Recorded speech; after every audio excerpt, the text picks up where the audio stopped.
여러분들 안녕하세요. 청남 보은철학원장 역술가 보은도사입니다.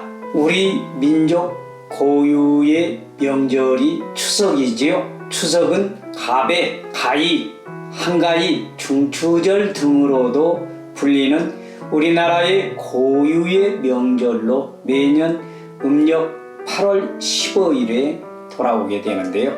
농경 민족인 우리 조상들에 있어 봄에서 여름 동안 가꾼 곡식과 과일들이 익어서 수확할 계절이 되었고 1년 중 가장 큰 보름달이 뜨는 날을 맞이하였으니 즐겁고 마음이 풍족한 시기라고 해야 할까요? 여름처럼 덥지도 않고 겨울처럼 춥지도 않아서 살기에 가장 알맞은 계절이므로 속담에 더도 말고 덜도 말고 한가위만큼 같아라 라는 말이 생긴 것도 이 때문일 것 같습니다. 오늘은 여러분들과 함께 추석 차례상 차리는 법과 차례 지내는 방법 그리고 지방 쓰는 방법 등에 대해서 알아보도록 하겠습니다. 궁금하신 분들은 끝까지 채널 고정해 주시고 시청해 주시길 바랍니다. 먼저 차례상 차림에 대해서 알아볼까요? 추석날 행사의 으뜸은 바로 차례가 아닐까 싶은데요. 차례는 차를 올리면서 드리는 간략한 예를 갖춘다는 말인데요. 이는 술을 올리더라도 차를 빼놓지 말라라는 의미를 담고 있기도 합니다. 조상에게 감사하는 마음으로 정성껏 준비하는 상차림은 기본으로 꼭 필요할 텐데요. 흔히 제사 음식을 제수라고 하고 제수를 격식에 맞춰 차례상에 올리는 것을 진설이라고 합니다. 제수는 각 지방마다 나오는 특산품이 달라 조금씩 다르므로 올리는 제수와 올리는 이치도 조금씩 다릅니다. 그 때문에 제수 진설에 남의 제사상에 감 놓아라 대추 놓아라 참견 마라라는 말도 이 때문에 생긴 말이 아닐까 싶습니다. 그래도 기본 원칙은 있습니다. 그래서 추석 차례상이나 이 제사상 차리는 법이라든가 제사 지내는 순서 그리고 제사상에 올리는 음식이라든가 또 제사 지내는 시간 등이 헷갈리시는 분들은 오늘 영상 끝까지 보시면 적지 않은 도움이 되리라고 봅니다. 제사상의 이치는 따로 정해진 것은 아니므로 지내기 편안한 곳으로 모시면 되는데요. 대부분 거실이나 안방에서 지내는 경우가 많습니다. 이 경우 예절의 동서남북이라고 하여서 지방이 놓인 곳을 북쪽을 의미하게 되는데 이는 북쪽이 오행 가운데서 수를 뜻하는데요. 이 수는 가장 높은 이치이기 때문입니다. 제사 지내는 사람을 제주라고 이렇게 얘기를 하지요. 이 제주편에서 차례상을 바라보았을 때에 지방의 오른쪽은 동쪽, 왼쪽은 서쪽이라고 이렇게 생각을 하면 되겠습니다. 신이 즉 지방을 북쪽에 모시는 이유는 조상을 높이 받들라라는 의미를 담고 있습니다. 차례상에 올리는 과일이 담고 있는 심오한 의미가 있는데요. 이 부분도 한번 알아볼까요? 추설 명절 제사상에 빠지지 않고 오르는 대추, 밤, 배, 감에는 심오한 뜻이 숨겨져 있습니다. 이 대추나무는 암수가 한 몸이고 한 나무에 열매가 엄청나게 많이 열리는데 꽃 하나에 반드시 열매가 맺히고 나서 꽃이 떨어집니다. 헛꽃은 절대로 대추꽃에는 없다는 얘기입니다. 대추는 통시여서 절개를 뜻하고 순수한 혈통과 후손의 번창을 기원하는 의미를 담고 있는 그런 사실입니다. 이 대추는 붉은색으로 임금님의 용포를 상징하고 씨가 하나이고 열매에 비해 그 씨가 큰 것이 특징이므로 이는 왕을 뜻합니다. 왕이나 성현이 될 후손이 나오기를 기대하는 의미와 죽은 혼백을 왕처럼 기히 모시겠습니다 라고 하는 자손들의 정성을 담고 있는 의미입니다. 밤나무는 땅속에 밤톨이 씨밤, 즉 생밤인 채로 달려 있다가 밤에 열매가 열리고 난 후에 씨밤이 썩습니다. 그래서 밤은 자신의 근본을 잊지 말라라는 것과 자기와 조상의 영원한 연결을 상징하는 것입니다. 이런 이유로 밤나무로 된 잎회를 모시기도 합니다. 유아가 성장할수록 부모는 밤의 가시처럼 차츰 억세었다가 이제는 품 안에서 나아가 살아라 라고 하며 암송이처럼 딱 벌려주어 독립된 생활을 시킨다라는 의미를 담고 있기도 합니다. 밤은 한 송이의 씨알이 해토리니 삼정성, 영의정, 자의정, 우의정을 하라라는 의미를 담고 있기도 합니다. 해는 껍질이 누렇기 때문에 오행에서 황색은 우주의 중심을 나타내게 되는데요.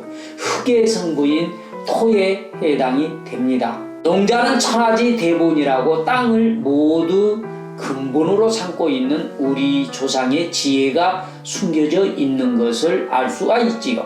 이것은 바로 민족의 긍지를 나타내기도 합니다. 배의 속살이 하얀 것처럼 우리의 백의 민족에 빗대어 순수함과 밝음을 나타내는 제물로 쓰였다라는 것을 알 수가 있습니다. 배는 씨가 6개여서 육조, 한서를 의미하게 되는데 자손이 그것을 하라라는 의미를 담고 있기도 합니다.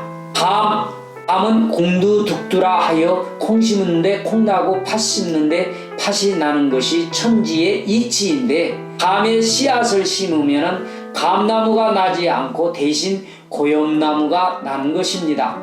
그래서 3년 5년쯤 지났을 때에 기존의 감나무를 잘라서 그 고염나무에 접을 붙여야 그 다음 해에 감이 열리게 됩니다. 감나무가 상징하는 것은 사람으로 태어났다라고 해서 다 사람이 아니라 가르치고 배워야 비로소 사람이 된다라는 뜻을 의미합니다. 가르침을 받고 배우는 데는 한 가지를 칼로 째서 접붙일 때처럼 아픔이 따릅니다. 그 아픔을 겪으며 선인의 애지를 받을 때 비로소 하나의 인격체가 탄생될 수 있다라는 것을 의미하고 있습니다. 감은 씨가 8개여서 팔도 관찰사가 후손이 나오라라는 의미를 담아 제사상에 올리게 되는 것입니다. 이와 같이 제사상에 주된 과일로 대추, 밤, 배, 감이 오르는 것은 이들이 상소로움과 희망 그리고 행복, 벼슬을 나타내는 전통적인 과일이기 때문입니다. 하여서 과일을 올릴 때 이와 같은 의미를 담고 올리면은 조상님께 좀 더 정성을 담아서 제사상을 혹은 차례상을 올릴 수 있을 것입니다. 제사나 차례상을 준비할 때에 이 정도 지식을 갖추고 진행한다라면 훨씬 더 의미가 있지 않을까 싶습니다.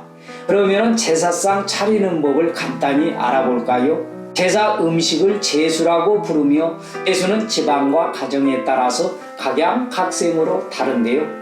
다수가 보편적으로 차리는 제사 음식을 가지고 제사상 차리는 방법을 설명을 해드리도록 하겠습니다. 죽은 망자의 영혼이 의지할 자리나 죽은 망자의 사진이나 지방 등을 신이라고 부르는데요. 제수에는 신이별로 준비해야 할 것이 있고 공통으로 함께 드실 수 있도록 준비해야 할 것이 있습니다. 여러분들, 조상 제사는 한 분만 모실 수도 있지만은 2분 이상을 한꺼번에 모시는 경우도 있지요. 요즘은 합동 제사를 하는 가정이 늘어서 상당수가 함께 제사를 모시는 가정들이 많을 텐데요. 일반적인 상차림에 비유하면 개인별로 준비해야 할 것이 있고 그렇지 않는 것이 있는데 여러분들 같이 한번 알아볼까요? 신의별로 준비할 것은 밥, 국, 숭늉 등은 신의 수대로 준비를 해야 하고요. 명절 차례에는 떡국이나 송편을 대신 준비하기도 합니다마는 밥은 밥그릇에 담아서 밥뚜껑을 덮습니다. 국은 쇠고기 묵국을 흔히 쓰게 됩니다만 덮개를 덮어두고 시작을 합니다. 숭늉은 냉수 혹은 더운 물에 밥알을 조금 풀어서 사용을 하면 됩니다. 신의 수와 무관한 것으로 공통으로 사용을 할 수 있는 것은 술, 청장이라고 하는 간장, 떡, 찌개, 부침개, 구이, 코, 식혜, 숙채, 김치, 과자, 과일 등을 진설을 하게 됩니다. 제사상은 보통 5줄로 차리게 되는데요. 신의가 있는 쪽을 첫 줄로 보면은 이 첫 줄은 식사류인 밥, 국 등이 오르게 되고요. 이 두 번째 줄은 제사상의 주 요리가 되는 구이, 전 등이 오르게 되고요. 이 세 번째 줄에는 부요리 등인 탕 등을 올리게 되고요. 네 번째 줄에는 나물, 김치, 포 등 밑반찬류를 진설하면 되고요. 다섯 번째 줄에는 과일이나 과자 등 후식에 해당하는 것들을 올리시면 됩니다. 이 차례상을 준비하기에 앞서 주의해야 할 것이 있는데요. 우선 생선 중에서 놓아서는 안 되는 생선이 있습니다. 이미 알고 계시는 분들도 있겠지만 우선 삼치, 갈치, 꽁치 등 끝에 치자로 들어가는 생선은 차례상에 사용하지 않습니다. 치자가 들어간 것은 흔하고 천한 생선으로 여겼기 때문이라고 하는데요. 요즘은 귀한 대접을 받는 생선이 되어 있지요. 또 과일 중에서 올려서 안 되는 과일이 있는데 그 과일이 바로 복숭아입니다. 복숭아는 귀신을 쫓는 힘이 있다고 해서 올리지 않습니다. 그 다음에 제사 지내는 시간을 한번 알아볼까요? 이 항상 제사 시간이 설왕설래를 하게 되는데요. 기제사는 전통적으로 조상님이 돌아가신 날의 첫 새벽이니까 그 전날에 준비를 해서 그날 이른 새벽인 0시부터 제사를 지내게 됩니다. 그래서 대부분 사람들이 돌아가신 그 이전 날이 제삿날인 걸로 알고 있는데 이것은 틀린 것입니다. 그러나 오늘날에는 뿔뿔이 흩어져서 살기 때문에 이렇게 되면 가족들이 모두 참석해 하기가 어려워지는 문제가 있어서 보통은 길에 새벽이 아니라 저녁 시간에 지내는 경우가 많습니다. 차례의 경우에는 이른 아침 시간이나 오전 이른 시간에 지내는 것이 보통입니다. 이 제사를 지내는 방법도 지방마다 가정마다 그 풍습이 조금씩 다르는데요. 그래서 제사를 가가례라고 할 정도로 제사 지내는 방법이 조금씩 전통적으로 다릅니다. 어떤 집은 제사 음식을 미리 차려두고 절차를 진행하기도 하고 어떤 집은 찬 음식은 미리 차리고 후에 뜨거운 음식인 국이라든가 고기, 생선, 떡국 등을 내올리기도 하게 됩니다. 이 밥뚜껑을 여는 시점도 다양합니다. 미리 열어두는 경우도 있고 중간에 여는 경우도 있고 말입니다. 또 원래 전통적인 방법은 남자는 2번 절을 하고 여자는 4번 절을 하게 됩니다만 오늘날에는 남녀 모두 할 것 없이 2번 절을 하고 있지요. 이 제사 음식에 대해서 좀 더 알아보면 차례상을 차리는데도 규칙이 있습니다. 먼저 여러분들이 한 번쯤 들어보셨을 법한데요. 이 홍동백서라고 해서 붉은 과일은 동쪽에 흰 과일은 서쪽에 놓아야 합니다. 동조서율이라고 하는 말도 있는데요. 대추는 동쪽에 밤은 서쪽에 배치한다라는 말이고요. 조율이시는 대추, 밤, 배, 감 순서로 이렇게 서쪽에서 동쪽으로 차례대로 놓는다는 뜻입니다. 또 자포우예라는 말도 들어보셨을 겁니다. 서쪽 끝에는 포를 놓고 동쪽 끝에는 식혜를 놓으라는 말입니다. 그리고 물김치와 숙채, 이 숙채는 삼색 나무를 의미하는데요.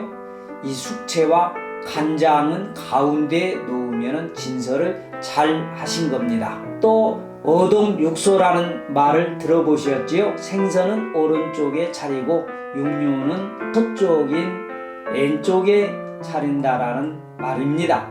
이 제사 용어 중에서 잿매 혹은 반이라고도 이 얘기를 하는데요.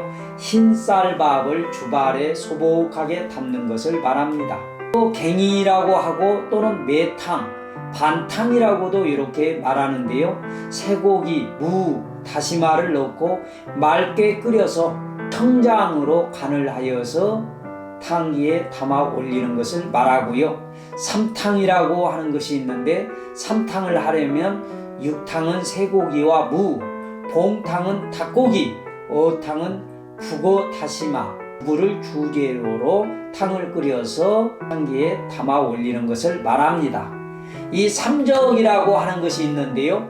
육적은 쇠고기나 돼지고기를 두툼하고 크게 조각을 내어서 양념을 하고 꼬치에 깨어 석쇠에 굽고, 공적은 닭의 목과 발을 잘라내고 배를 갈라서 펴서 찌거나 기름에 지지고, 어적은 숭어, 조기, 도미 등을 통째로 소금에 절였다가 사용을 하게 됩니다.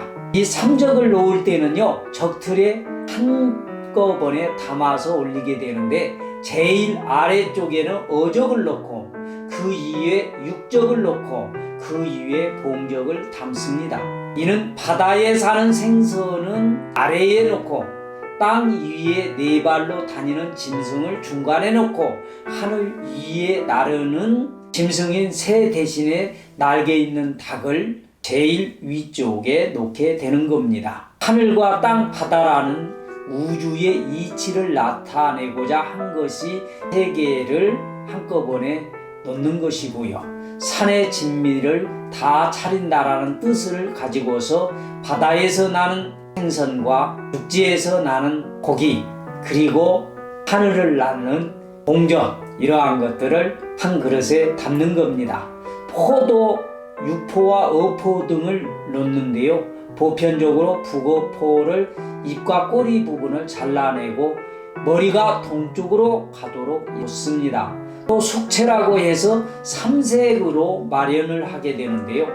도라지 나물인 흰색과 고사리 나물의 갈색, 그리고 시금치 나물의 푸른색을 삶아서 묻혀서 한 접시에 삼색이 어울리도록 이렇게 담아서 올리는 것을 말합니다. 이 편, 다른 말로 병이라고 하는데요. 시루떡인 매편과 찰떡을 높게 고이고 웃기떡을 올리기도 합니다. 시루떡의 고물로는 팥, 녹두, 깨고물 등을 사용을 하게 되며 붉은색 팥고물은 쓰지 않는 것을 원칙으로 합니다. 시루떡은 편틀의 크기에 맞추어 썰어서 가장자리를 직선으로 올려서 쌓게 되는데요. 편틀의 가장자리에 매편을 놓고 위에 찰편을 놓는 것의 원칙입니다. 과라고 해서 이 과일과 자를 의미하는데요. 대추, 밤, 배, 이 계절과일 순으로 놓으면 됩니다. 과일이나 과자 등은 홀수로 놓는 것이 원칙입니다. 지방을 쓰는 법을 좀 살펴볼까요? 현은 존경의 의미로 지방의 첫 글자에 붙는데 아랫사람에게는 이 현자를 쓰지 않습니다. 고라고 쓰는 것은 돌아가신 아버지의 지방을 쓸 때 고라고 쓰고요. 돌아가신 어머니는 비라고 쓰고, 할아버지 할머니의 경우에는 조고, 조비, 그 위로 올라갈수록 중조, 고조 식으로 칭호를 붙이게 됩니다.